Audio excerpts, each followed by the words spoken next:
Hi friends, welcome to our channel Crazy Craft. இந்த வீடியோவில் 9ஆம் வகுப்பு தமிழ் புக்கில் இருக்க இலக்கண குறிப்பெல்லாம் பார்க்கலாம் வாங்க. ஃபஸ்ட்டு பேஜ் நம்பர் 11ல் இருக்க இலக்கண குறிப்பு தான் பாருங்கள். எத்தனை எத்தனை அப்படின்னு இருக்குது, விட்டு விட்டு அந்த ரெண்டு வார்த்தையுமே இருக்குது. ரெண்டுமே அடுக்கு தொடர்கள் அப்படின்னு சொல்லியிருக்காங்க. எப்படின்னு பார்க்கலாம். இந்த எத்தனை எத்தனை இருக்குது பாருங்கள். இந்த எத்தனை அப்படிங்கிறத பிரித்தா பொருள் தரணும். ரெண்டு வார்த்தை எத்தனை எத்தனைன்னு இருக்கிறதுல எத்தனை தனியாக நீங்கள் பிரிச்சிங்கன்னா மீனிங் தரணும். எத்தனைன்னு மீனிங் இருக்கு இல்லைங்களா, அது மாதிரி விட்டு விட்டு அப்படின்ற வார்த்தையிலையுமே விட்டு அப்படிங்கிறத தனியாக பிரிச்சிட்டிங்கன்னா இந்த விட்டு மட்டும் மீனிங் இருக்கணும். ஸோ அந்த மாதிரி இருக்கிறது தான் அடுக்கு தொடர்னு சொல்லுவோம். இந்த அடுக்கு தொடர் கூட இன்னொன்று கேட்பாங்க. அது என்னென்னா இரட்டை கிளவி. இரட்டை கிளவி அப்படின்னா ரெண்டாக பிரிச்சிங்கன்னா அந்த ஒரு வார்த்தையை ரெண்டாக பிரிச்சிங்கன்னா பொருள் தராது. நான் சலன்னு எழுதியிருக்கேன். இதில் அதை மட்டும் தனியாக பிரிச்சிங்கன்னா மீனிங் தராது. ஸோ அது இரட்டை கிளவி. அடுக்கு தொடரில் அந்த ரெண்டு வார்த்தையில் ஒன்று தனியாக பிரிச்சிங்கன்னா மீனிங் தரும். அதுதான் அடுக்கு தொடர். அடுத்தது பாருங்கள், ஏந்தின்னு இருக்குது. ஏந்தி அப்படின்னா வினை எச்சம். வினை அப்படின்னா வெர்புன்னு சொல்லுவோம் இல்லைங்களா. எச்சம்னா முடியாமல் இருக்கிறது. ஸோ ஏந்தி கையில் ஏந்தி அப்படி கூட வச்சுக்கோங்க. ஸோ இந்த மாதிரி வார்த்தை இருந்ததுன்னா அது வினை எச்சம்.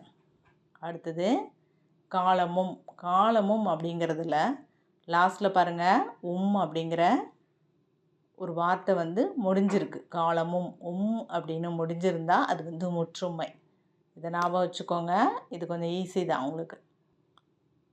அடுத்தது பாருங்கள், பேஜ் நம்பர் 31ல் இருக்க இலக்கண குறிப்பு தான். கருங்குவளை அப்படின்னு இருக்குது, சென்னல் அப்படின்னு இருக்குது. இது ரெண்டுமே பண்பு தொகைகள்னு சொல்கிறாங்க. பண்பு தொகைகள்னால் ரொம்ப கஷ்டம் கிடையாது. அதாவது கருங்குவளை அப்படிங்கிறத நீங்கள் பிரித்து எழுதுங்க. பிரித்து எழுதுனீங்க அப்படின்னா எப்படி எழுதலாம் பாருங்கள். நான் இங்கே எழுதியிருக்கேன். கருங்குவளையை கருமை கூட்டல் குவளை அப்படின்னு எழுதலாம். அப்படி இருந்ததுன்னா மை அப்படின்ற இதுவும் ஒரு சொல் தான். ஒரு சொல்ல வரும். விகுதி மறைஞ்சி வந்தது அப்படின்னா அந்த வார்த்தையில் மையின்ற இது மறைஞ்சி வந்ததுன்னா அது பண்பு தொகைன்னு சொல்லலாம். சென்னல் அப்படின்னு சொல்கிறாங்க பாருங்கள். இன்னொன்று அதையுமே செம்மை கூட்டல் செம்மை கூட்டல் நெல்லுன்னு எழுதலாம். ஸோ இதுவுமே மை விகுதி மறைஞ்சி வந்திருக்கு இந்த வார்த்தையில். அந்த மாதிரி மை விகுதி மறைஞ்சி வந்திருந்தா அது பண்பு தொகை அப்படின்னு எடுத்துக்கணும் நம்ம. அப்போ இந்த கருங்குவளை சென்னல் ரெண்டுமே நீங்கள் பிரித்து பார்த்து எழுதணும். அப்போ தான் அது தெரியும் உங்களுக்கு. ரெண்டாவது பண்பு தொகைக்கு இன்னொரு கீவேர்டு பார்த்திங்கன்னா கருமை அப்படின்னு வரும். இந்த மாதிரி சென்னல்னால் செம்மை. அந்த பண்பை உணர்த்துகிற மாதிரி தான் இருக்கும் அந்த வார்த்தை. அதனால் இது பண்பு தொகைகள் அப்படின்னு சொல்கிறாங்க. அடுத்தது விரிமலர். இதுவுமே ஈஸி தான். என்ன சொல்லியிருக்காங்க பாருங்கள். விரிமலர்னால் வினைத்தொகை. அதாவது வினைத்தொகையும் ஈஸி தான். எப்படின்னு பாருங்கள். 3 காலத்துக்கும் பொதுவாக வரணும். வினைத்தொகைனா 3 காலம்னா இறந்த காலம், நிகழ்காலம், எதிர்காலம் 3த்துக்குமே பொதுவாக வரணும். அதாவது விரிமலர் நீங்கள் பாருங்கள். இறந்த காலத்தில் எப்படி சொல்லுவீங்க? விரிந்த மலர். இப்போ நிகழ்காலத்தில் விரிகின்ற மலர். எதிர்காலத்தில் சொல்கிறதுனா விரியும் மலர். இந்த மாதிரி முக்காலத்துக்கும் பொருத்தமான ஒரு வார்த்தை இருந்ததுன்னா அதை வினைத்தொகைன்னு சொல்கிறோம். இப்போ விரிமலர் அப்படி தான் வரும். அது மாதிரி இன்னொரு எக்ஸாம்பிள் வினைத்தொகைக்கு பார்த்திங்கன்னா ஊறுகாய் அதெல்லாம் சொல்லலாம். அடுத்தது தடவரை. அந்த வார்த்தையை பாருங்கள். இது உரிச்சல் தொடர்னு சொல்கிறாங்க. உரிச்சல் தொடருக்குன்னு கொஞ்சம் கழி, நனி அந்த மாதிரி கீவேர்ட்ஸ் இருக்கும். அந்த மாதிரி வார்த்தைகள் வந்ததுன்னா இப்போ தடை அப்படிங்கிறதும் ஒரு உரிச்சல் தொடருக்கான கீவேர்டு தான். இந்த வார்த்தை இருந்ததுன்னா அது உரிச்சல் தொடர்னு எடுத்துக்கணும் நீங்கள். பேஜ் நம்பர் 33ல் இருக்க இலக்கணம் குறிப்பு பார்க்கலாம் வாங்க. என்ன இருக்குது பாருங்கள். மூதூர், நல்லிசை, புண்பலம். இது 3மே இருக்குது. இது எல்லாமே பண்பு தொகைகள். அதே மாதிரி தான் பண்பை குறிக்கிறதால தான் இது. மூதூர் பிரித்து பாருங்கள். மூதூரை பிரிச்சிங்கன்னா முதுமை கூட்டல் ஊர் அப்படின்னு வரும். நல்லிசை அப்படின்ற நன்மை கூட்டல் இசை. புண்பலம் அதையும் பிரித்து பாருங்கள். இது எல்லாமே பண்பு தொகைகள். மை விகுதி மறைஞ்சு வரணும், அவ்வளோதான். இந்த மாதிரி பிரித்தா மை விகுதி மறைஞ்சு வரணும். அந்த மாதிரி பண்பை குறிக்கிறதா இருக்கணும். அது பண்பு தொகைகள்னு சொல்கிறோம். நிறுத்தல் அப்படின்னா நிறுத்தல்ங்கிறது என்னது? இந்த அளவை பெயரில் வரும். நம்ம வந்து எடை போடுறதுக்கு நிறுத்தல், அந்த எடை திராசு யூஸ் பண்ணுவோம் பாருங்கள், எடை தராசு, அதை வந்து நிறுத்தல் அப்படின்னு நம்ம சொல்கிறோம். அது வந்து அப்போ தொழிற்பெயர். ஒரு வேலை செய்கிறாங்க எடை போடுறதுக்கு, அதை வந்து தொழிற்பெயர் அப்படின்னு சொல்கிறோம். இங்கே பாருங்கள், அமையா அப்படின்னு இருக்குது. இது என்ன கொடுத்துருக்காங்க? ஈறுகெட்ட எதிர்மறை பெயரெச்சம். என்னடா அமையா அப்படின்னு இருக்கேன்னா அமையாத அப்படின்னு வரணும். ஸோ அவங்க இந்த தா அப்படிங்கிறது போடலை, செய்யல, அந்த மாதிரி தான் எழுதுவாங்க. ஸோ அந்த தா அப்படிங்கிற ஒரு எழுத்து மறைஞ்சு இருக்கும், அதை நம்ம அப்படி போட்டு பார்த்தோன்னா அமையாத, தா போட்டாலே தெரிஞ்சிடும் உங்களுக்கு. அது ஈறு அப்படிங்கிறது கடைசி எழுத்து. ஸோ அது வந்து இல்லாமல் இருந்ததுன்னா அது ஈறுகெட்ட எதிர்மறை பெயரெச்சம். அமையாதங்கிறது ஒரு எதிர்மறையான வார்த்தை தானே, அது இல்லாமல் பெயரெச்சம்னு சொல்கிறாங்க. அடுத்தது நீரும் நிலமும் உடம்பும் உயிரும். இதுவுமே எண்ணும்மைகள் தான் ரெண்டுமே. அதாவது உம்முன்னு முடிஞ்சிருக்கும் உங்களுக்கு, கடைசியில் பார்த்தீங்கன்னா தெரியும். உடம்பும் உயிரும் நீரும் நிலம் உம்முன்னு முடிஞ்சாலே எண்ணும்மைகள் அப்படின்னு நினச்சிக்கோங்க. அதை தான் எழுதணும் நீங்கள். அடுத்தது அடுப்போர் அப்படின்னு இருக்குது பாருங்கள். இது வந்து வினைத்தொகை. அதான் ஏற்கனவே மேலேயே பார்த்தோம் நம்ம இதுக்கு முன்னாடி இதில். ஸோ இங்கே இருக்குது பாருங்கள். அதனால் இதுவும் வந்து 3 காலத்துக்கும் முக்காலத்துக்கும் நம்ம எழுதுகிற மாதிரி இருந்ததுன்னா அது வந்து வினைத்தொகைன்னு எழுதிக்க வேண்டியது தான். கொடுத்தோர்னு இருக்குது. இது வினையால் அணையும் பெயர். வினையால் அணையும் பெயர்னால் ஒன்றும் கிடையாது, வினை. அந்த வினையால் செஞ்ச ஒரு வேலையை தான் வினையால் அணையும் பெயர்னு சொல்லுவோம். வினை அப்படின்னா வெர்பு. உங்களுக்கு இங்கிலீஷ் மீடியங்கிறதால அப்படியே சொல்கிறேன். ஸோ அந்த வினையை யூஸ் பண்ணி அந்த பெயர் பாருங்கள். கொடுத்தோர், கொடுத்தவங்கள அந்த மாதிரி கொடுத்தோர், அந்த வெர்பை யூஸ் பண்ணியே அந்த வார்த்தையை பெயர் வருது. அதனால தான் இதை வினையால் அணையும் பெயர். இந்த மாதிரி கொஞ்சம் நிறைய நம்ம பார்த்துக்கிட்டே வந்தோன்னா புரியும். வாங்க அடுத்தது பார்க்கலாம். அடுத்தது பேஜ் நம்பர் 56 இருக்குது. பார்க்கலாம் வாங்க. என்ன கொடுத்துருக்காங்க?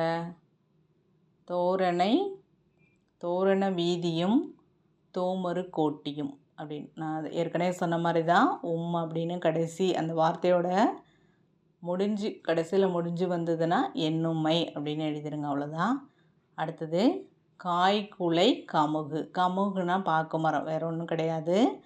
இங்கே வந்து என்ன இருக்குது? காய்குலை கமுகு அப்படின்னு இருக்குது. அடுத்தது பூக்கொடி வள்ளி முத்துத்தாமம். 3 வார்த்தைகள் இருக்குது. இதில் எல்லாமே சேர்த்து என்ன எழுதியிருக்காங்க? 2ஆம் வேற்றுமை உருபும் பயனும் உடன் தொக்க தொகைகள். எப்படி சொல்கிறாங்க?